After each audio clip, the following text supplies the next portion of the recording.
Great having Brian here. First, I want to congratulate you. How old is your baby? I have a 10-week-old baby at Fabulous. home, and sadly, I feel like I can't have the TV on at home anymore. Oh, really? Too much bad news for my 2-year-old and my infant. It's unbelievable. It really is. I mean, we've got a situation now in government and news every day that just continues to, it almost seems like it's unraveling. I mean, and what a presidency, what a year. Now, the great opportunity is that democracy needs a free and open press, and you and CNN investigate and tell stories and do good reportage, and we need that work to continue, and to some degree it's under a little bit of danger. But with all the craziness going on, do you ever feel, Brian, it may be a little bit of a guilty pleasure as you're reporting all this bad news, but your ratings are going through the roof as you're doing it? The Trump bump. Guilty pleasure is not the term that comes to my mind right away. The term that comes to my mind is responsibility, because Good. when there is a bigger audience, it's more of a responsibility. And when the president might at any given time be one of your viewers, that it creates even more of a responsibility. I think that's true for Fox, and it's true for CNN and all of the rest. If he's getting his information from us, we better make sure it's accurate. I do love that in the past few months, we've started getting out-of-home ratings in our Nielsen data. Excellent. So now I'm getting a sense of an even bigger audience for shows like Reliable Sources. It's been such a great thing. I feel like I was blind for a long time when I would get those overnight ratings to the true audience, and now I have a better sense of it.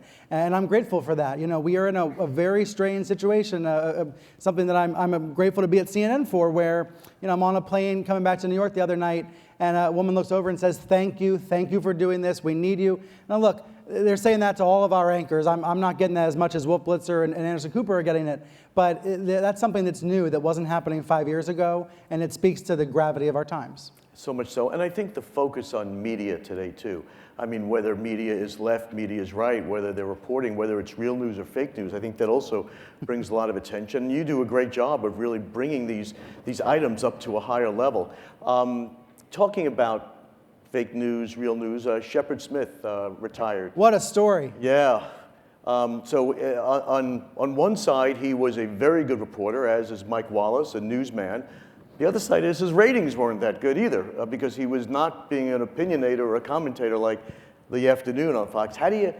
What does the future say, would you say, of broadcasters like that are doing less and less news? Yeah, I'd say by cable news standards, his ratings were strong, but by Fox standards, because Fox is so strong, right. He had the lowest rated program on the daytime lineup, and that does speak to what Fox's audience wants from the lineup right now. I'm working on a book right now about Fox in the Trump age, because I think it's the most important story in American media today.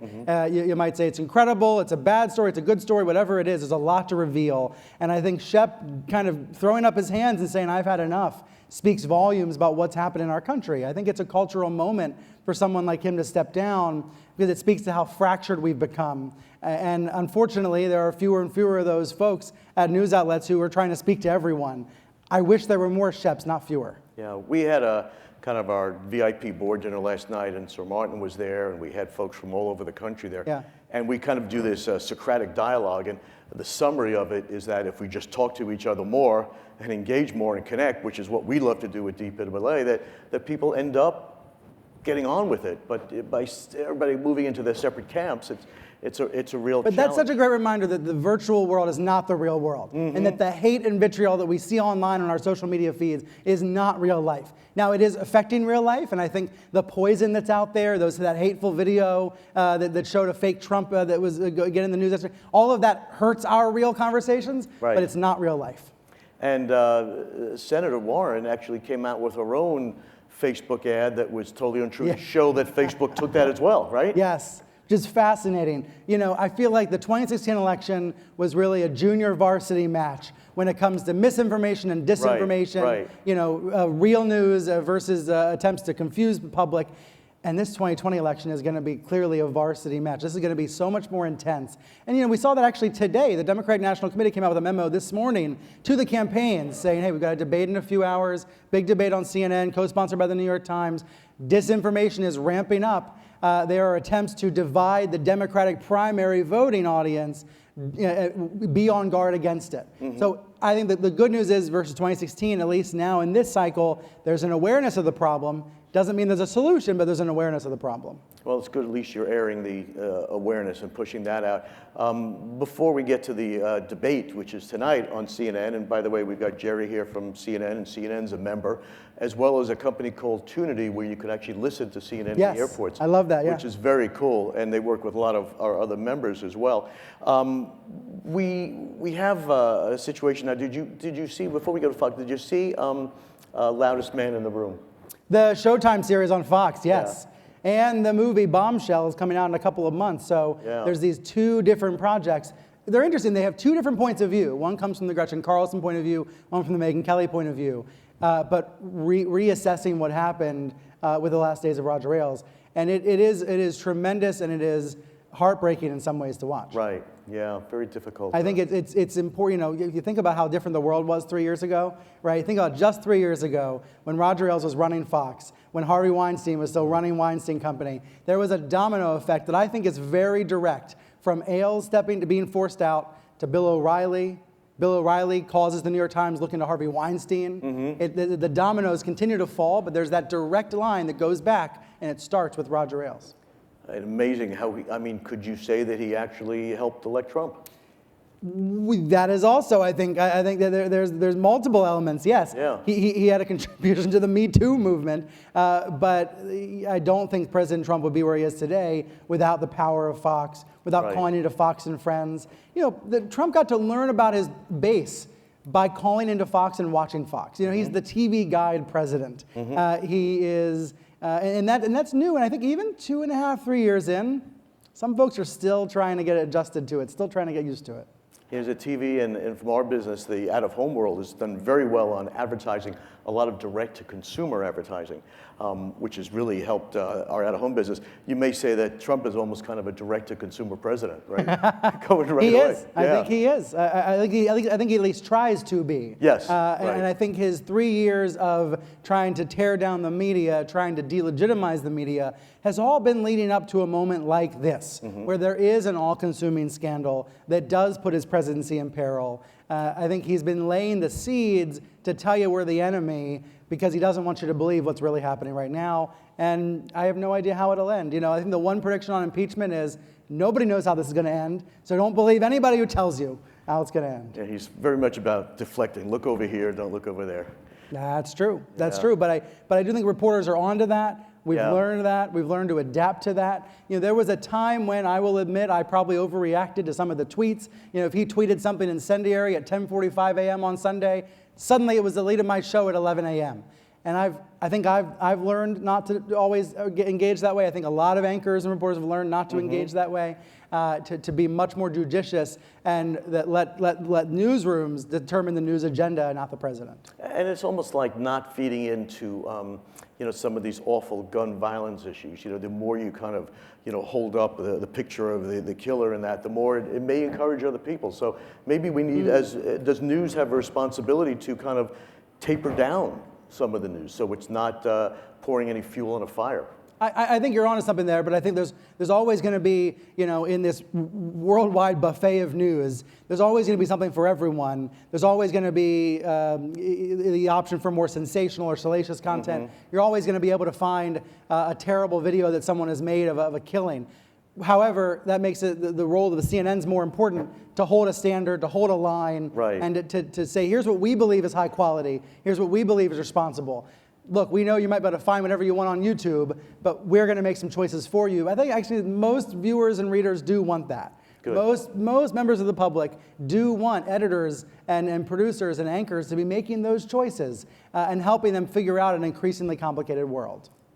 And making these choices, so Martin talked about this earlier. We have huge media platforms or media publishers out there. Facebook, as an example. So Facebook claims they're a platform, they're not a news organization, but they're putting out content. Do you think there's a responsibility for platforms that are tech platforms to have some kind of editorial say or judicious say over their content because they're affecting so many people? Yes, but I don't claim to have all the solutions to that problem because they've created a machine the likes of which the world has never seen or had, right? Both Google and Facebook have created these machines that we are all supplying content for, supplying and pouring our lives into. And I think as a result, it's going to require collective solutions to these issues. I think on one level, obviously, we all benefit from having Facebook and having Google. We benefit from the connectivity. At another level, these are also radicalization engines, the likes of which the world has never seen either. And I think that problem is just beginning to be grappled with. So when you say it's got to be kind of a group solution, public, government, business? Yeah, let me take a small example that I think about as a reporter. When there's a really egregious lie spreading on the web, and it's spreading, let's say it's spreading on a bunch of obscure blogs, but then it makes its way to the Drudge Report, and then it makes its way to a show on cable news.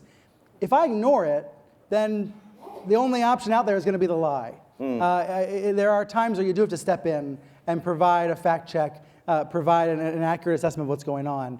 But those choices have to be made in real time every day by newsrooms to determine when is it worth checking this, when is it not. I remember when the president first began to say that Alabama might be hit by Dorian. Right. I wanted to ignore it because it was so foolish, but it became something that he kept claiming. He kept actually swearing he was right when he was wrong. And at that point, you've got to step in and present the facts. And the news operation, decision-making, and editorial at CNN, has it changed over the past, over the presidency? I mean, in terms of decision-making, look, everything's moving much faster, so you've got to make decisions faster. I think what's changed is that we have more of a sense of why we do what we do, what our purpose is. And that would have been the case, I think, it's not just because of President Trump.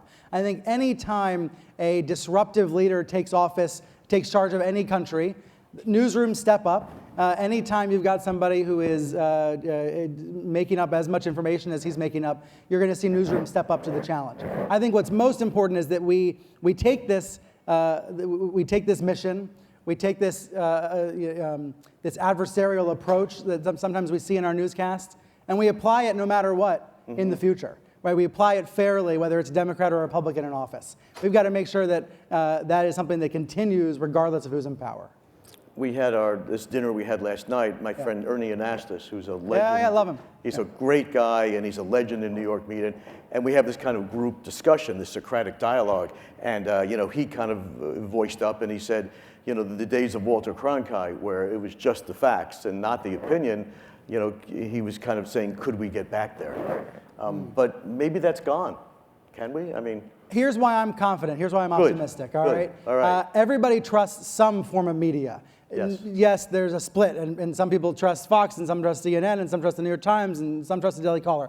But everyone trusts some form of media. And when the news is truly urgent and there's truly an emergency, people know where to go and what to trust. When there is a tornado in your community, you know to turn on the local television news, and you damn well do trust that meteorologist. Even if he told you to take an umbrella last week and it was sunny, you trust him in that moment because you know he's the closest thing to protecting you in that moment. I think about the life-saving power of local news, and I go back to that whenever I'm feeling really gloomy about the state of media.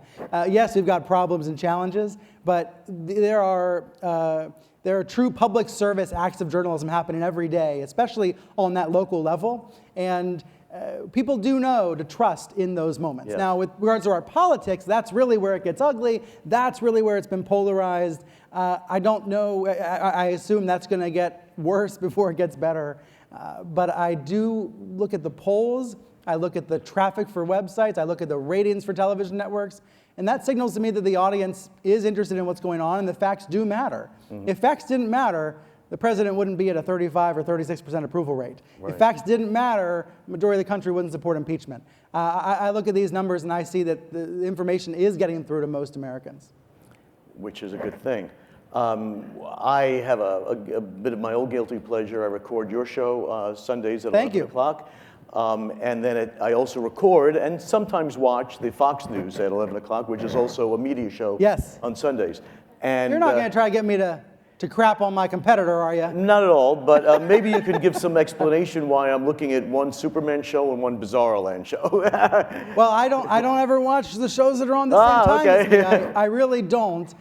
Here's what I think has happened in cable news. I think there are some anchors and hosts who know not to give the president the benefit of the doubt anymore, who after 12,000 false and misleading statements, or 13,000 actually, have accepted that this is what it is, and that his words can't be taken as seriously as past presidents.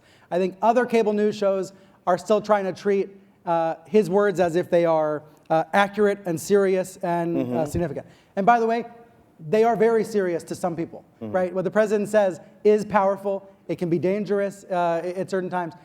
But I think there are cable news anchors, and I guess I include myself in this, who are way past the benefit of the doubt, right, who recognize that a lot of what is being said is nonsense.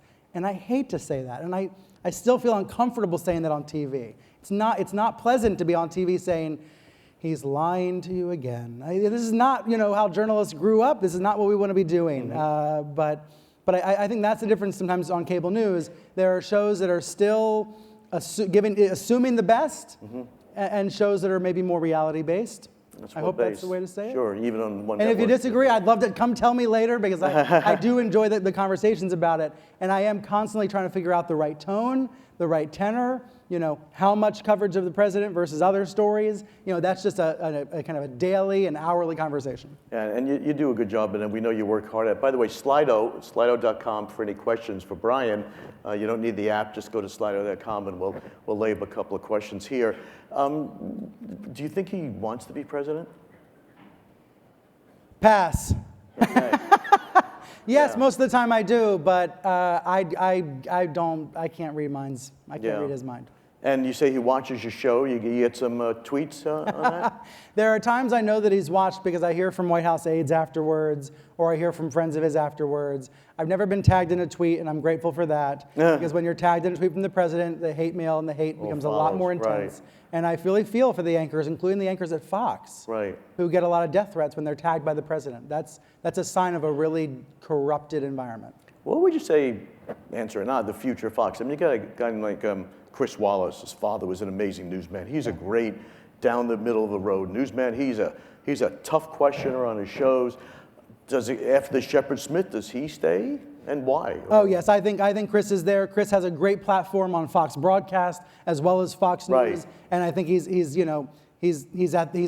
He's the best at what he does. So yeah, I would see no reason. I think Shep was coming up against daily tensions with the opinion shows in a way that Chris Wallace doesn't. So there's a situation going now in the Kurdish part of Syria. A lot of people would say it's just awful. It's it's going to be ethnic cleansing, and it all started to happen after a conversation with Erdogan and Trump. Right. A show and a great credible news organization like NBC, the intrepid, amazing reporter on the ground. Richard Engel. Unbelievable where he goes. I mean, with the flak jackets, I see him every once in a while, and I thank him for his service, because he goes places no one would want to go. But he did, and I don't know if it's right or wrong, but he did say that this is just a tragedy, what's happened, and Trump let it happen. Is that going over the line for a news service to say, it's kind of a little bit of opinion, or is it such a tragic situation that someone's got to say what's going on? I think this time calls for blunt conversation. Okay. It calls for really radical, sometimes painful honesty. And that's especially true in foreign affairs when the issues are so complicated. But when we have reporters who are subject matter experts, I want to hear their subject matter expertise. Better yet, let's make sure the audience knows of their credentials. Make sure the audience knows that these reporters are living the story every day, that they come to this with a deep wealth of knowledge, and that's why they're able to tell you what's really going on. I like your answer. These times call for blunt conversation. That's good. So we've got a situation here leading up to impeachment potentially. How do you think today's media environment will affect the impeachment, or at least the inquiry process, relative to, say, Nixon and Clinton's time, where it was more television-centric? And what you thinking on that? Well, obviously, two worlds of facts, two different realities. We're much more splintered off than we were before. The president is able to reinforce his messages very clearly every day on Twitter and on TV, calling into Judge Jeanine's show, et cetera. I think the challenge for the Democrats, how are they going to be communicating? Do they have a communication strategy that can match or challenge the president? He knows exactly how to deliver his talking points to his base. Can the Democrats do that? And I think that's for the press. Our job is not to advocate for an outcome. Our job is to advocate for a well-informed public. we need to make sure the public knows as much as we can possibly help convey about the facts of this scandal. Right. Newsletters and podcasts, explainers and Q&As and diagrams and maps. We need to provide all of that and then let it happen as it's going to happen. But I think that's the challenge for us. We've got to be advocates for the audience. We've got to be advocates for media literacy, advocates for basic facts and truth-telling. And I think that's actually what's happened the past few years. A lot of journalists who might have been a little bit squeamish about doing that have become more comfortable and experts at advocating for the audience. That's not partisan. It's not opinionated to make sure the audience is well informed. That's just doing our jobs. Well, and you do it very well, and like I said at the beginning, a strong democracy needs a strong free press, and you keep doing that, and I really want to thank you. And I think the audience will want to thank you as well. So thanks, great. Thank you. Wonderful. Brian, thank you so much, Brian.